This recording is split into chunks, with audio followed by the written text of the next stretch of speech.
உலகை எழுப்பும் ஞாயிறு அங்கே குடியிருப்பான். அவன் ஆனை முகத்தனின் அடியவர் மனத்தில் ஒளியாய் வந்து கொலுவிருப்பான்.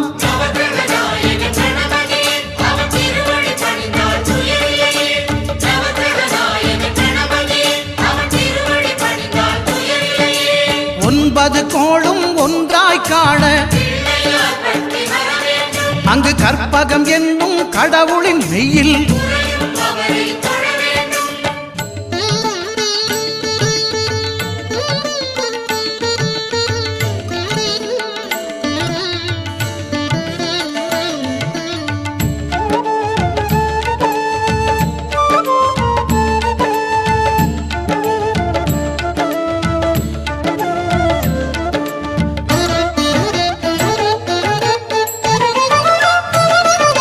திங்கள் பகவான் திருமுகம் காண